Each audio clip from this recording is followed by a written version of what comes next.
I recently made a video about when you don't get a popular game. In it, I referenced the Soulsborne games, having what I believe to be incredibly precise controls. Until that video, I had never met anyone who felt differently, but it turns out a really efficient way to have someone disagree with you is to publish an opinion on the internet. For someone to use the word clunky in relation to movement in any of the From Software catalogue was baffling to me. I figured it had to be a matter of perspective, like when you've been driving on the motorway and then you drop back down to 30 and it feels like your car is barely moving.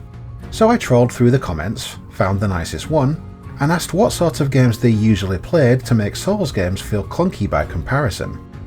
A couple of polite and helpful responses later, and I was able to pick up what these helpful commenters were putting down. Examples cited were the likes of God of War, Devil May Cry, and Bayonetta. Immediately, the one key difference that jumped out at me was stamina. A huge part of the Soulsborne DNA is stamina management.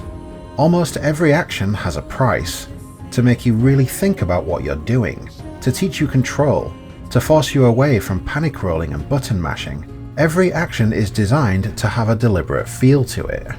It was at this point that I internally facepalmed myself so goddamn hard, because in the same video, I referenced the Red Dead Redemption 2 controls and how they felt clunky to me, and realised I was describing a game with a slower, more deliberate feel to it, occasionally busting out its own stamina meters for good measure. Was that a pun? I'm not sure. Moving on. The likes of God of War have no such restriction on your movements.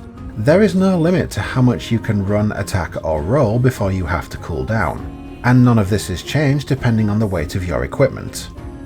I thought back on the many different games I have experienced in my 40 years on this earth. I considered games I had written off because the movement didn't feel right, like it didn't have enough weight to it or it just felt janky.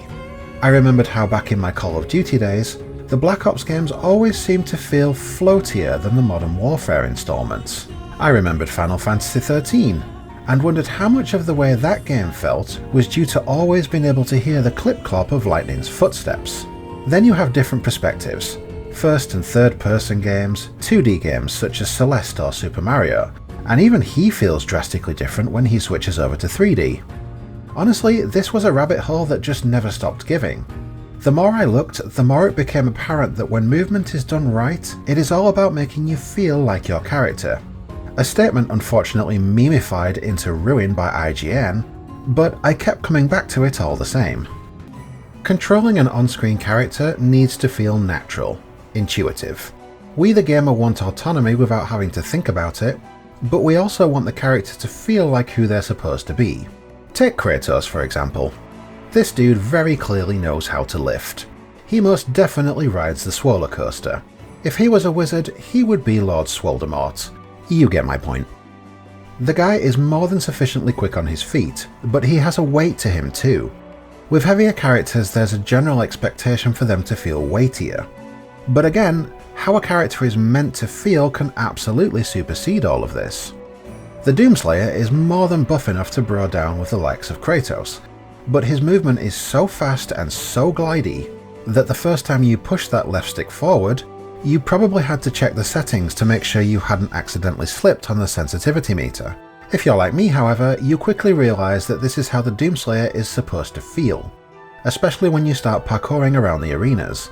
Standing still in Doom 2016 or Doom Eternal will very quickly get you killed, so it makes sense to design movement that empowers you rather than adds another challenge for you to work against. On the other end of the scale you have Nier Automata, where your steampunk living androids also move at a blistering pace, but nothing about them implies that they would move any differently. However a developer chooses to make their character feel, it's important that it is done right and that it feels right within the context of the game, and most of all that it feels satisfying.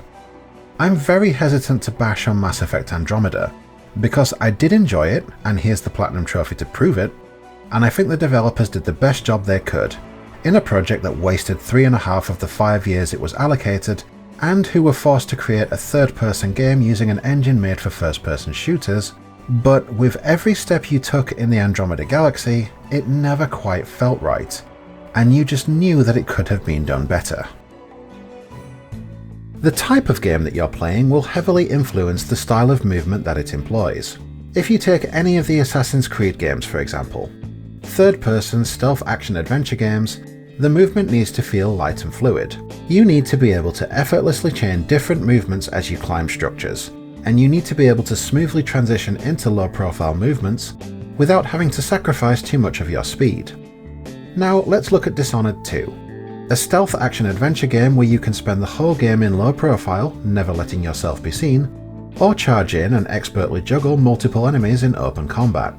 If it sounds like I'm describing Assassin's Creed again, it's because the key difference I haven't mentioned yet is that Dishonored 2 is played in first person.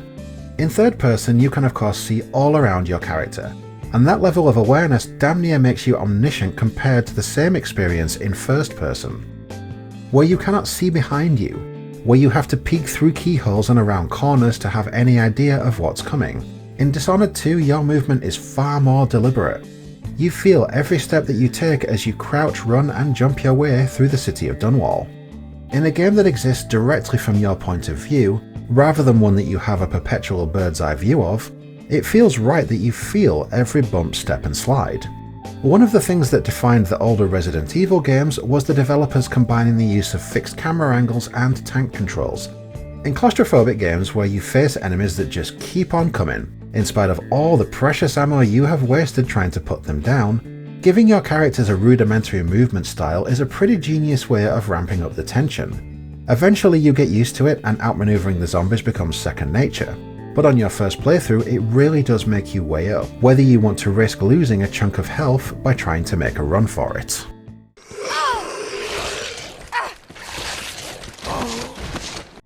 Now, making a game's movement feel like what the character should feel like is all well and good, but we also want that character to feel good.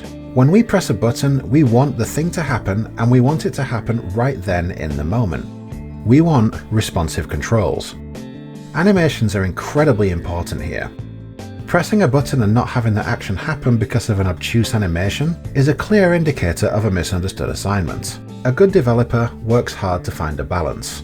Some games allow you to run by default, but if you apply a lesser amount of input on the left stick, your character will usually walk. Some games walk by default, and run instead when you click the left stick or hold an accompanying button. Either way, your character will transition to full speed a lot faster than a real human would, and in most games they won't ever tire or slow down either.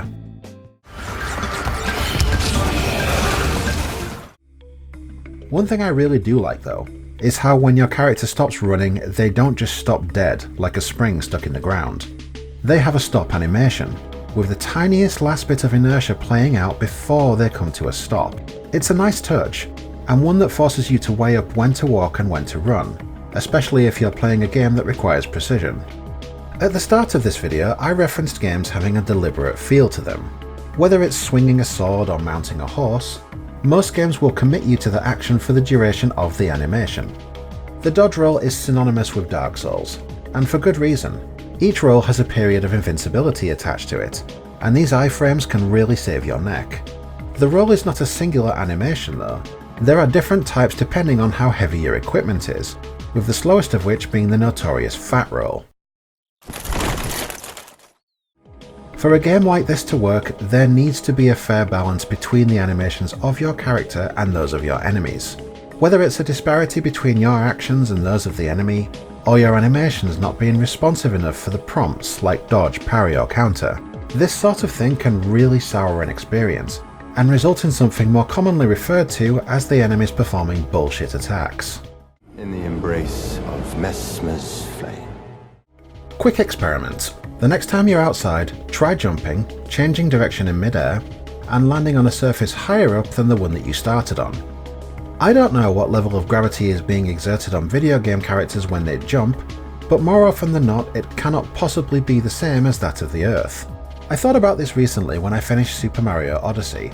For a game with such seemingly simple controls, the possibilities for chaining your movements together are quite remarkable, and you have a very healthy number of options to choose from here, each one having its own unique animation.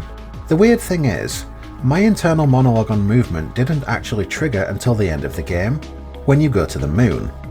Despite hours upon hours spent watching Mario perform stunning feats of parkour, it was the reduced level of gravity on the moon that really gave me pause.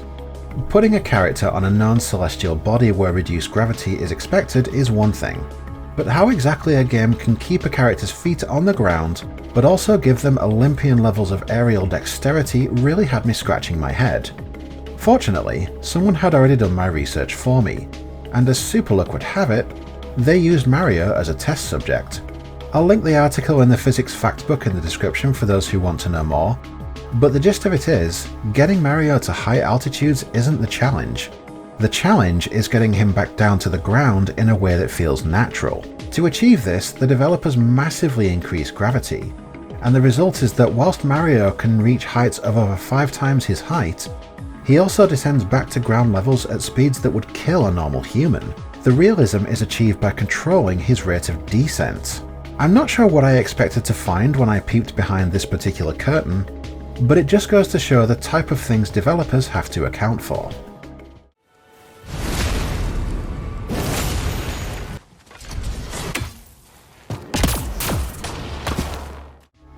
How an action sounds can also lend a world of difference to how an action feels.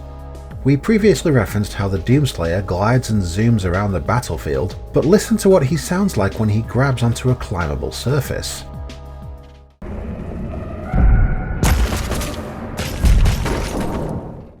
That is power right there. That is a meaty boy throwing all of his weight into that wall. In terms of movement mechanics, sound will generally be quite minimal unless you're doing something special. Grappling hooks, for example, will often have a bespoke sound combined with some sort of wind element to convey speed. Using minimalistic sounds for regular movements is usually the right call though. The key thing here is to have movement sounds enhance your immersion, rather than pull you out of it. Subtle and natural sounds might seem like an afterthought for basic movement, but if you remember right at the start, I referenced Lightning's constant clip-clop footsteps in Final Fantasy XIII. Granted, I revisited the game last Christmas, so it's somewhat fresh in my mind, but still, for the love of God, woman, you're on the run from the government, buy some quieter shoes. Now, something I would have never given a second thought to prior to the PS5 is haptic feedback. Controller vibrations have always been fine and all in my opinion, but said opinion has never really stretched beyond that. Today, however, it never ceases to amaze me just how much our controllers can convey simply through vibration, and keeping time with your footsteps has become a common inclusion.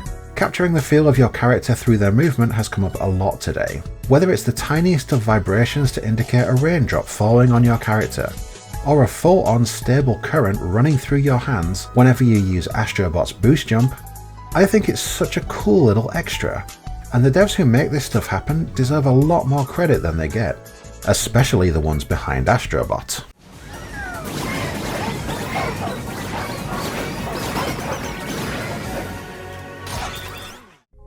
As we start to wind down this video, I'd like to give special mention to all of those bespoke movements out there, like the grappling hook we mentioned a few moments ago.